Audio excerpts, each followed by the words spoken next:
Hello everyone, it has been a while on Nebo TV, and today I'm going to be presenting a very interesting topic. I'm going to be looking at the biography of the 5 wives of the current Oba of Benin and their titles in the royal harem. As we all know, the Oba of Benin has 5 beautiful wives, but he had 3 wives before his ascension to the throne in 2016. He later married the other 2 wives after the coronation. In the Benin Kingdom, it is a blessing for the revered Oba of Benin to marry more than 1 wife from a family. Alright, let's quickly look at the historical context of the Benin Royal Harem. We're going to be comparing right now. Oba Eware I, who reigned between 1440 to 1473 AD, actually married 3 wives from his good friend Ogeka, Queen Ubi, Queen Ewere, and Queen Oyoyo. Although the recalcitrant Queen Ubi was later banished from the palace because of her dubious behavior, but Ewe and Oyoyo were very honest to the king. According to oral history in Benin, Oyoyo volunteered to join her sister Ewere in the palace and became a wife of the king. Probably she liked the environment and chose to stay with her sister in the palace. That is exactly what happened. Today we are focusing on the 5 wives of the current Oba of Benin. The current Oba of Benin is believed to be the reincarnate of Oba Eware I. In the Benin Kingdom, we believe in the reincarnation of the soul. Let's quickly look at the names and titles of the 5 wives of the current Oba of Benin. The first wife is called Queen or Oloi Irogama. Queen or Oloi. In the Benin Kingdom, we call Queen Oloi. So the first wife is called Oloi Irogama. She was named the Oba's Wayenerie. Remember, this title was given to her when her husband was still a crown prince of the Benin Kingdom. And this first wife, she's also the mother of the crown prince. So the second wife, Queen Iyayota or Oloi Iyayota, was named the Oba's Wayenerie. So the third wife, Queen Ikpakpa, was named the Ohenerie. The Oba later married the 2 wives when he was already in the throne. For the fourth wife, Oloi Owamagbe, had 2 children for the king. The fifth wife is called Oloi Esosa. She just had quadruplets last year, 3 boys and 1 girl. Alright, so in the ancient times in the Benin Kingdom, the mother of the crown prince was not allowed to witness the coronation of her son. So I'm going to explain how this title of Iyoba was created during the reign of Oba Esige. Okay, so I will repeat. In the ancient times in the Benin Kingdom, the mother of the crown prince was not allowed to witness the coronation of her son. She was traditionally subjected to death before the coronation of her son. But this tradition was reformed by Oba Esige, who resisted the Benin chiefs, saying that his mother can never be a subject of such tradition. So because of this argument surrounding the killings of the mother of the crown prince, the title of Iyoba was created in the Benin Kingdom.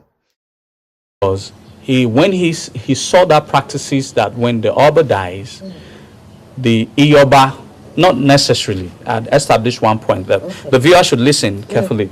There's a difference between Oba's first wife, Isonerie, and Iyoba. Okay. All right. Sometimes Iyoba is the mother of the crown prince. Oh, yes, of the crown prince, of the next Oba. All right. Sometimes the Isonerie can also be Iyoba. Yes, it can be possible. Yes, yeah. But sometimes as well, a son area was it's now called a son area. In the old times, it was called a nahe. Edutie, the first wife of the Oba in Nahe. Okay, it's now called the Son area. So sometimes the Son area is also different from the Yoba. The practices was restricted to the Yoba. Only Yoba. Yes, not necessarily the first wife, except if the first wife is also the Yoba. Okay. So now that was not actually the practices during the time of the Ogisos. Now you understand, like the Benin. When we say Benin civilized, is a civilized society, some things would have mitigated to another thing that had led to the creation of such policies. All right. At one point in our history, the Benin nobles discovered that the Iyoba was as powerful as the Oba. So,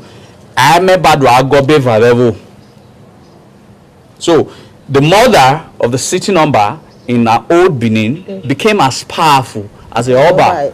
So, in order to make do with not serving to Oba, they also now created a policy that if the present Oba joins his ancestors, the wife who gave birth to the next Oba must also go along with him so as to have one Oba, so that we can just concentrate that we have one Oba. So, however, that policies run through some systems and got to the time of Oba Isigi. One also believed that practice to him was wrong, was barbaric. To him, was barbaric. So he needed to find systematic way to reform that policy. That it doesn't matter if I become the Oba of Benin not by choice. It's by ordination. In Masak Bondori Oba. All right. And so if it's predestined, so because what he had no control over will lead to the death of my mother. So some of the Uzamans, the Jones, who were also hereditary, you also will kill your mother. If I have to kill my mother because I am to become Oba, so you also, some of the chiefs are also hereditary. If you want to also become the Olia, the Ezomo, the Eho, you also will kill your mother, because it's almost the same thing. So they had to see reason, and they now had to say, in order for once you become an Oba, you officially declare your mother as a Yoba. She is to move from where you preside from, which is Ogbe, to go to Uselu. At that time, it was very far apart.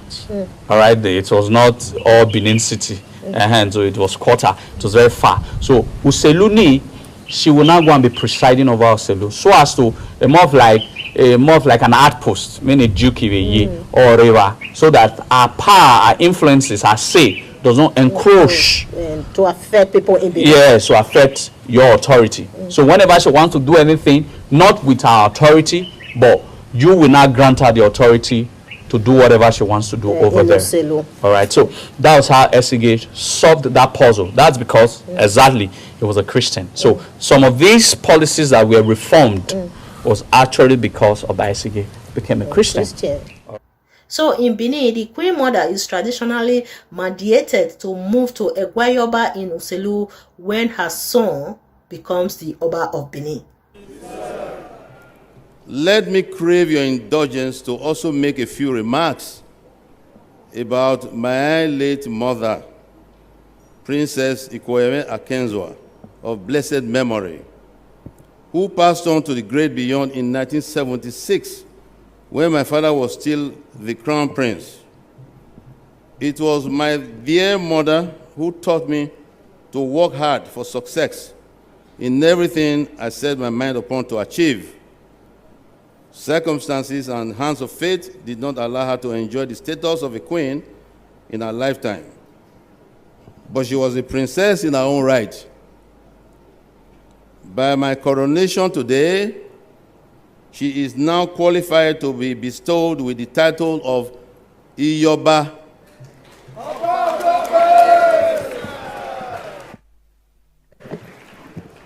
which means Queen Mother, which custom allows us to confer posthumously. This will be consummated at the appropriate time. So the mother of this current Oba of Benin joined her ancestors long time ago before the son became the Oba of Benin. So the Oba bestowed his mother a posthumous title of Iyoba last year. The event was celebrated in the Oba Palace last year. I hope you guys still record when the event was held in Benin. So that is how the title of Iyoba was created in the Benin Kingdom. Oba Esigi reformed the system of killing the mother of the crown prince before the coronation of her son. So that's it. That is the story. So that's all, my people. Next time we'll discuss about another topic. Thank you all for watching, and bye for now.